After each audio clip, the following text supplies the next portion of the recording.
Classroom battle, teacher versus senior slackers. My backstory. I've been teaching for many years, but it's important to understand that in my first year of teaching, I got put on blast by an elite group of entitled parents and their entitled kids. Not a week went by without someone either demanding my job, trying to undermine me, or just calling me a piece of shit. I nearly quit halfway through the first semester. The verbal and emotional abuse was so bad. This was at a school in a tough area, so I was accused of racism constantly for asking kids to stop talking, was ripped into for giving failing grades for missing work, and even enforcing the rules in the student-parent handbook got me in hot water. My principal reprimanded me for being a negative influence on the school, and I told that I needed to let more rules slide because he was tired of hearing from parents.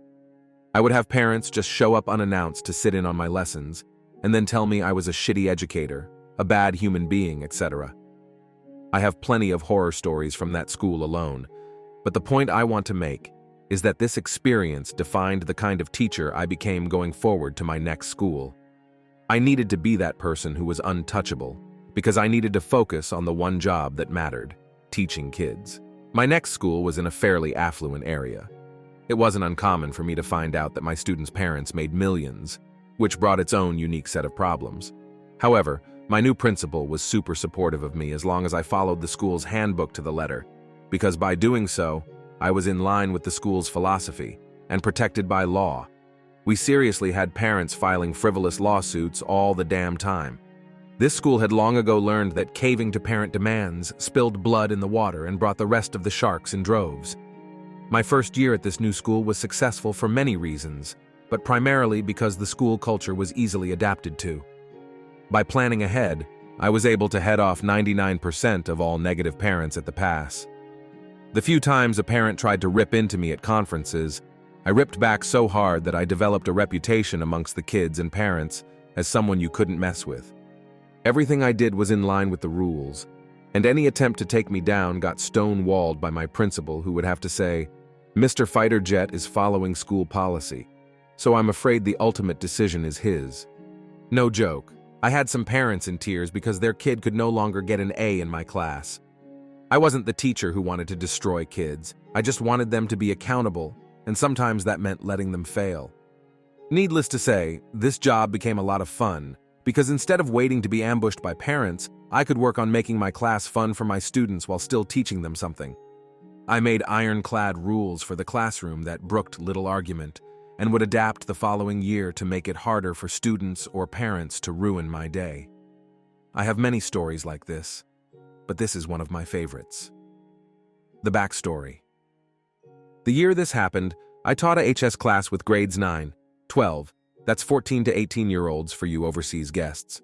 My class wasn't necessary to graduate, but did count as a core requirement. One of my beginning of the year rules was, I never want to hear, "When will we ever need this?" because you didn't have to sign up for this class. How I structure my class is that I try to make students accountable for their own actions. My class was built so that it had something to offer everybody. If you tried your best, you were guaranteed a C. If you worked really hard, you could get a B or an A. I would bust my ass to help a student with any reasonable request. The best example of this was a student was working hard on an assignment and said, "I think I understand it now, but can't turn it in on time," to which I answered, "Then turn it in tomorrow for full credit." This is how hard work pays off. Other than a few hard deadlines in my class, I would do whatever it took to see you learn the material. Mess around in my class? I have already found ways to run circles around the pathetic excuses you throw at your parents for your poor performance. It sounds callous, but I was the teacher who would stay for 90 minutes after school to help you catch up, to help fix your project for another class, or even to listen to you cry about your parents' divorce. If I caught you goofing in class instead of doing your work, my rule was that at least 70% of class time was intended for homework, quizzes, etc. I would warn you a couple times, email your parents, and then wait and see if they even cared. If they didn't, I would let you keep digging that hole until you were hip deep in water and begging for a ladder. And then I would toss you a rope instead. You could still climb it if you tried hard enough, but a lot of kids would just cry until that hole caved in and buried them. I also utilized my school's online grading assignment system for nearly all of my assignments, which meant I could document when a student looked at the assignment, how long it took them, etc. All of this allowed me to see what my students were doing, when they did it, and also if they were plagiarizing. This was one of the tools that helped me make important decisions about leniency, and also allowed me to say things at conferences such as, "Of course the test was hard. Your child didn't attempt the 9 homework assignments until 11 p.m. the night before the test." Being able to prove that a student wasn't trying made it impossible for blame to be laid unfairly at my feet. It also meant the worst kids avoided my class. Bonus.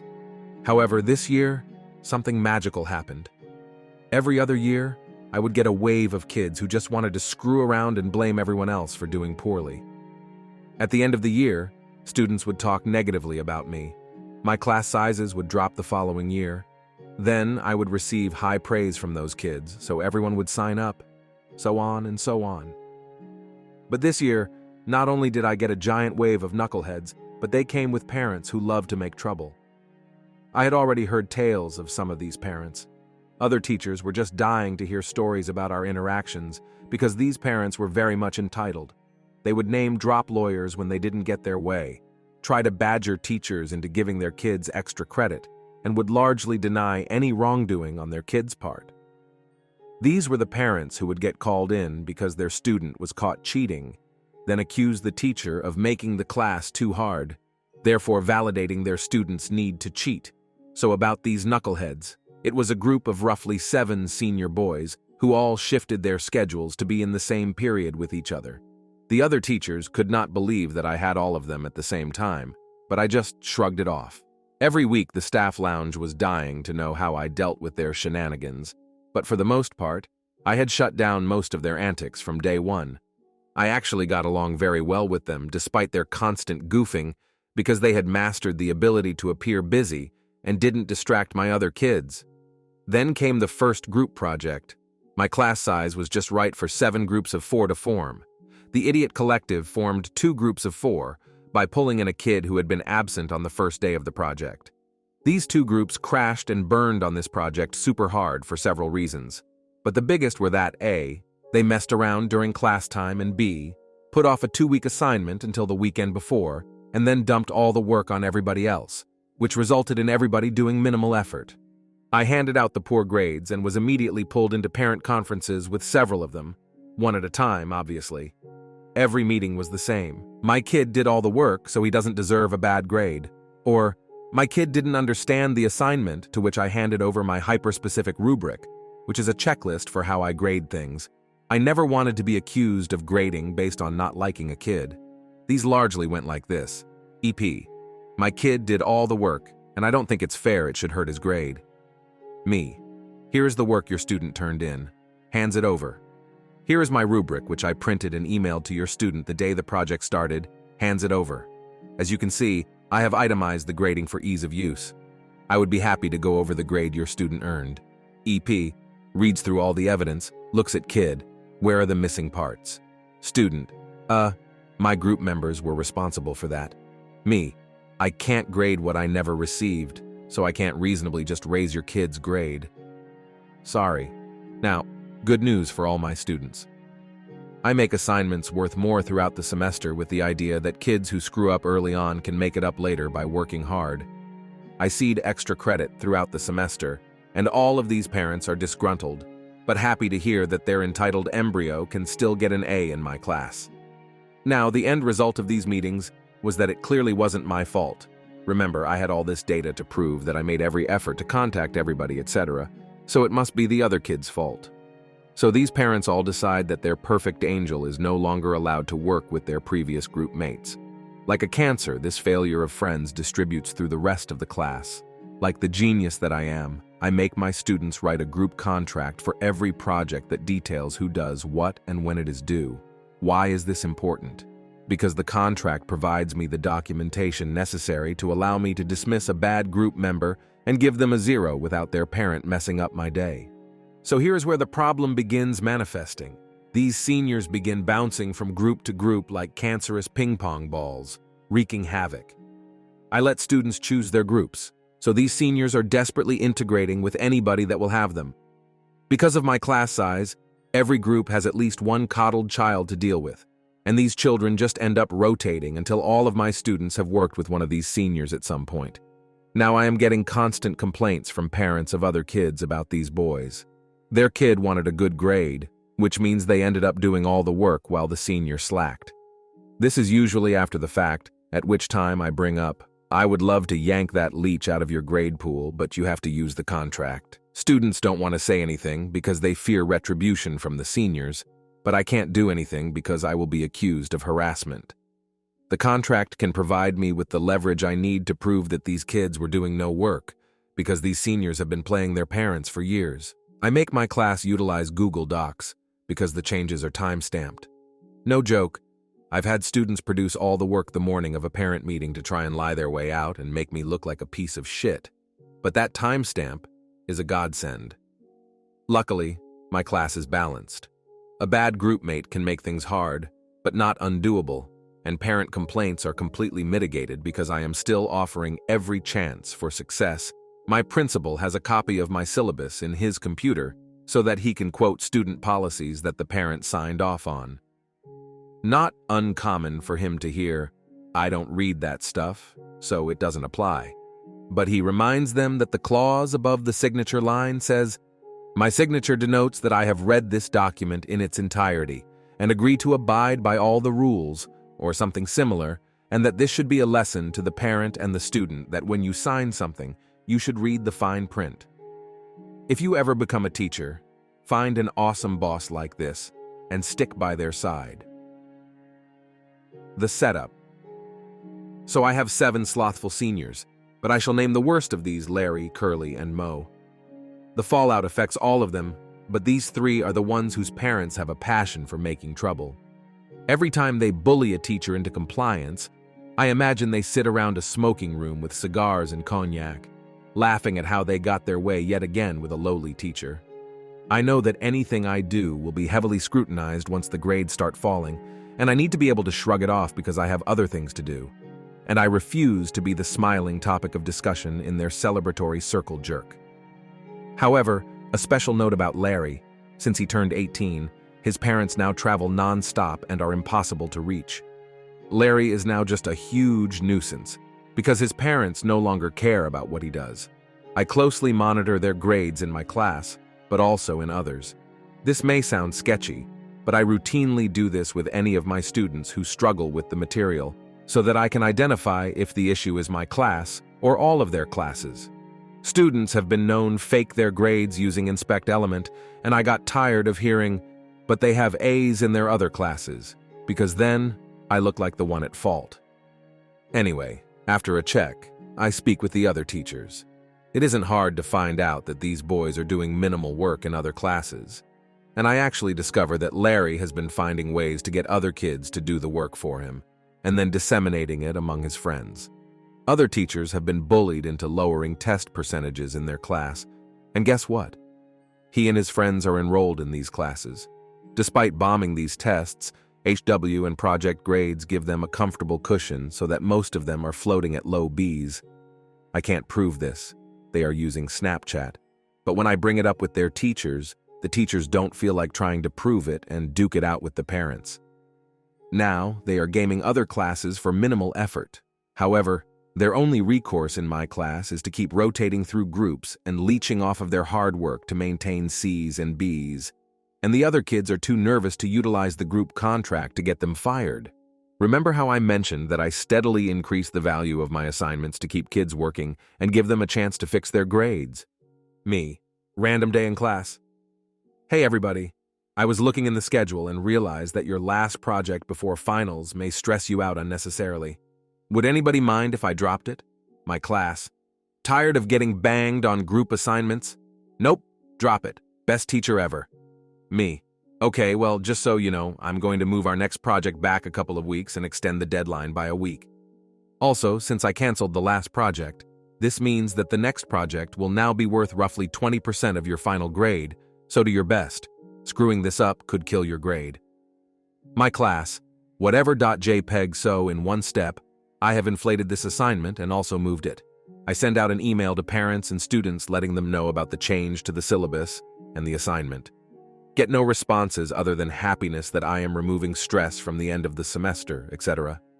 I actually did this primarily because another teacher, who was a huge douchebag, plunked down a monster project that same week, and I knew it would burn out my students prior to finals, so figured a break was in order. Win-win for me, really. Now why did I move it? Maniacal order, MP4. The Friday before the project started, I announced at the start of class, "Okay, I am introducing the project now so that you can get into groups today and we can do it first thing Monday morning without delay, since this project is so important." This announcement elicits a room full of shit-eating grins. Why? It was senior ditch day. Our school didn't condone a ditch day, so the kids tried their best to keep it a secret, but I found out a month in advance. All 7 of these kids were absent from class, which meant that I had just given the entire room freedom from these dead weights. Immediately, groups are formed, and even better, I had a couple kids transfer out of my class at semester, which meant, numbers-wise, these knuckleheads will have to work on this last group project together, in 2 groups. I emphasized that everyone needed to get to class as soon as possible so that they could start as soon as attendance was called. My original intention was to light a giant fire under all 7 of these chumps, to get them to actually put in the effort they had neglected to do all year. Most of them had grades in the low C range, except for one in the low Bs. As a bonus to all my students, I put an extra credit portion on this project so that they could recoup their early semester losses, but also allow these seniors to do very well if they put in the effort. This wasn't meant to be a revenge tale, but an attempt to give them one last lesson in responsibility. Before the end of the day, I send out a parent-student notification that the project had been started and that any absent students needed to contact their classmates to establish groups before Monday morning. This was important, as you'll see. I'm sure you can guess what happened next. Immediate fallout. The next Monday, the seniors come traipsing in seconds before the bell to discover that there are only 2 tables to sit at. Whatever, they take their seats. Me, after attendance. Okay, everybody has a copy of the rubric, so go ahead and get started. Rest of class, immediately pulls out rubric. Seniors, looking around frantically. The seniors quickly realize that they have been played and the arguing starts. First thing that happens is that Larry, Curly, and Mo decide that they now belong with whoever they happen to be sitting with and scoot their chairs over to sit with different tables. I catch this right away and tell them that the groups are already at maximum size, 4 people per group.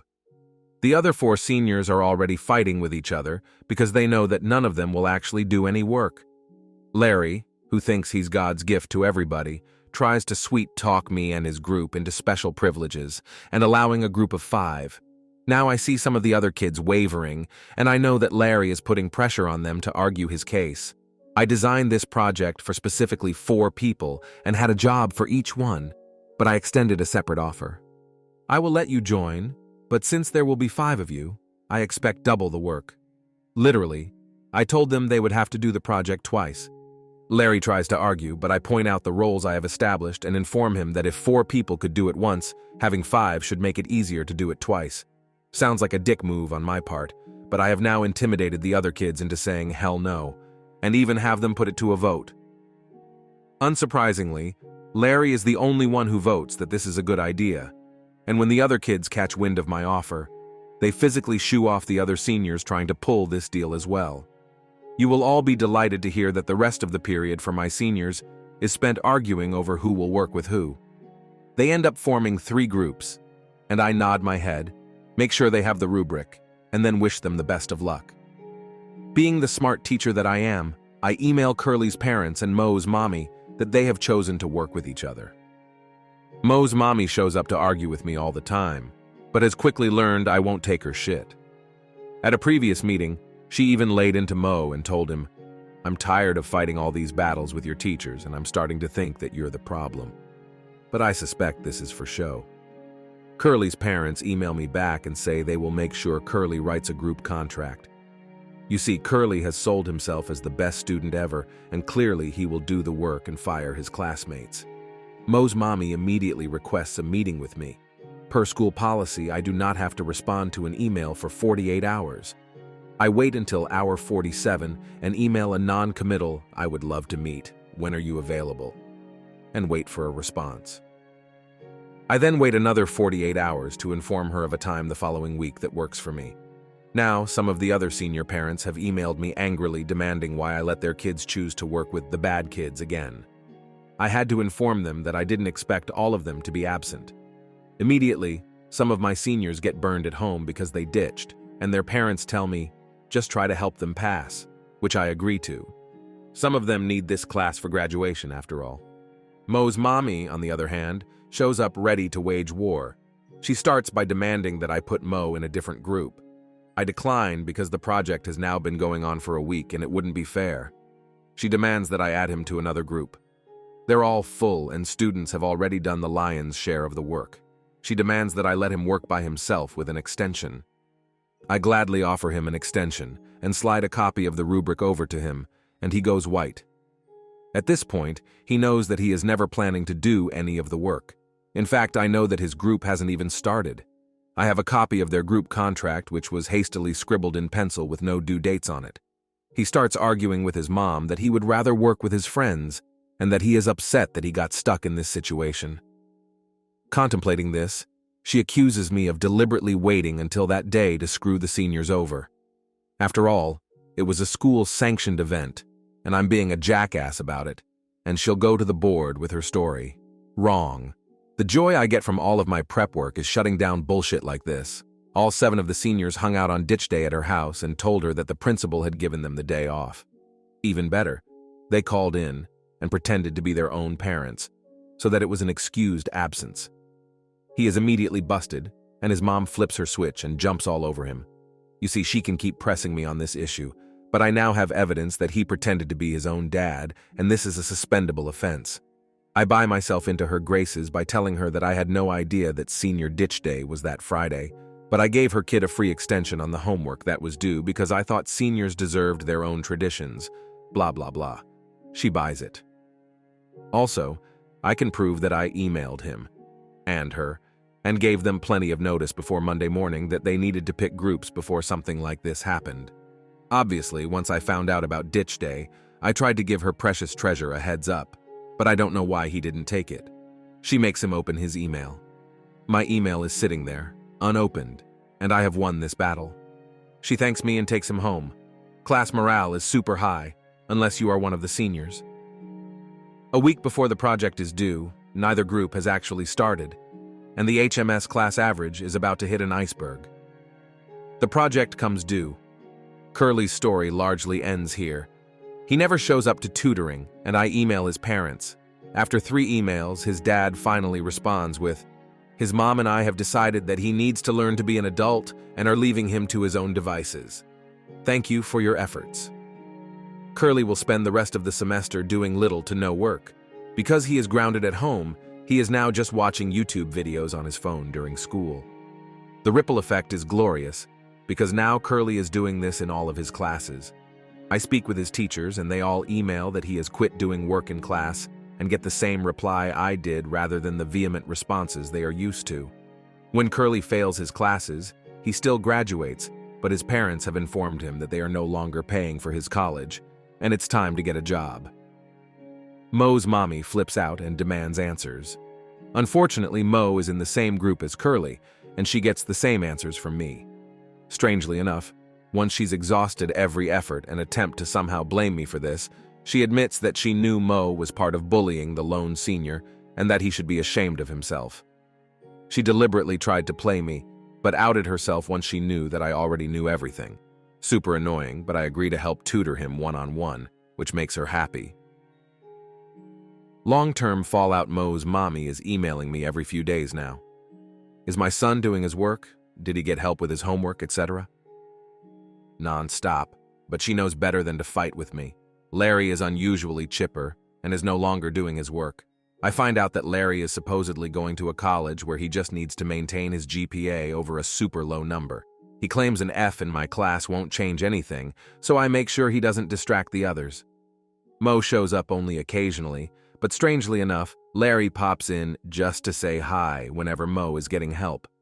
I can't fathom why he does this, but suspect he is up to something and already have a backup plan in place. You see, Mo's mommy is nuts, and I make sure that there's always another person in the room with me when I tutor him. Anyway, Mo's mommy is constantly checking in. I start waiting 48 hours between emails, because I can, and she starts dropping by in person unannounced to check on him. Me. She's been acting cagey lately, and I'm starting to suspect something. It's freaking Larry. Larry is a friend of Mo's, so he's been in her home feeding her made-up stories to convince her that I have been emotionally abusing Mo when other students aren't around. Stuff like I was calling him a retard after school, etc. And then telling her, you can even have the school check the cameras to see that I'm there. This starts a whole thing where she is now demanding answers from admin. But Mr. Fighterjet is smart. Admin asks me about details regarding my interactions with Mo, and I end up sitting down with my principal, Mo, and Mo's mommy. She details that Mo is struggling, might not graduate, and that she believes that I have singled her kid out for abuse and wants his grade raised. You see, Mo is dumb and lazy, and his mom is just as bad. When Larry went to her with his story, she never bothered talking about it with her own son. He just agreed and went along with it, so I asked Mo point blank to please describe what has been said during our sessions and then offer to leave the room so that he can tell the principal without me there. She tells me to stay because she wants me to hear from her son what I've done to him. What neither of them knew was that I was a mentor teacher. That meant I had a first-year teacher as my mentee, not a student teacher, but a new hire that works with a veteran teacher to learn the ropes of our school, and I had her working on grades and such in my room after school. You need so many contact hours on the days I agreed to meet Mo. She was young, so Mo thought she was another student and never questioned it, and couldn't even remember that she was in there. My principal already had statements from her detailing my interactions with Mo, and Mo was unable to give any actual details and suddenly forgot what had been said to him.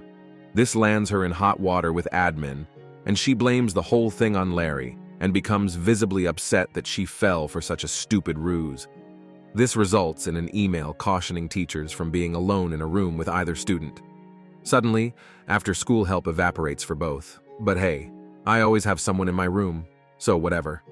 After that meeting, Larry is now suddenly super concerned about his grade. I rationalize that he was hoping to burn me out of my job and then use the fallout to get a free passing grade. Obviously, it doesn't work, so forget Larry. I have kids who actually want to succeed. My free days are now on days I know he works, and he never shows up for tutoring anyway. Now that other teachers are hesitant to meet with him, he is unable to cut deals to raise those grades either. Seriously, teachers fell for his change of heart spiel every semester. Mo's mom makes a last-ditch effort and tries to convince me that the parents of the seniors have scheduled a meeting with my boss to have me fired for giving their kids a bad grade, and that she would be willing to put in a good word for me if I meet with her first. I'm sitting next to the principal when I get this email through an app on my cell phone, and he has no idea what she's talking about. I tell her I'd be happy to meet everybody, but that I would probably eat my lunch during such a meeting, and that I hoped people didn't mind the smell of fish. I got a, no, seriously, they are threatening to sue you, but feigned stupidity and informed her that I couldn't be sued for eating fish during a meeting. She now realizes I give zero cares about anything and can't be threatened. Again, there's nothing she can do because I am simply following policy. The last few weeks are frantic for these seniors. One by one they fall, because they've done little to no work for a couple years now, and they have no idea how to apply themselves. Other teachers are emboldened by how hard I shut them down and finally hold them accountable. A few of them just barely manage D's in my class. The rest fail. I get a few last-second squeaks of, what can I do to raise my grade? But have now documented that none of them attempted the extra credit assignments, and that was their chance. It's hard for a parent to complain about you when you can prove you actually tried to give their student extra credit, and can then prove they never opened the assignment online. These guys are now failing some of their other classes. A couple have breakdowns in my class and leave crying. Their friendships are fracturing with each other because they now all hate each other for what happened, which they will get over during the summer. My last test came and I made it an online multiple-choice test. It was easy enough to have the questions and answers shuffled in random order, meaning they couldn't cheat off each other. You see, I knew for a long time that they would sit next to each other to try and cheat on the exam, and Larry had blown a ton of money on a tutor to try and carry his friends. This throws them all off, and when Mo's mommy accuses me, again, of trying to trick her kid with a much harder test, it was easy enough to shoo her away with a simple email. Larry passes the exam, but his grade moves up to a meager D-.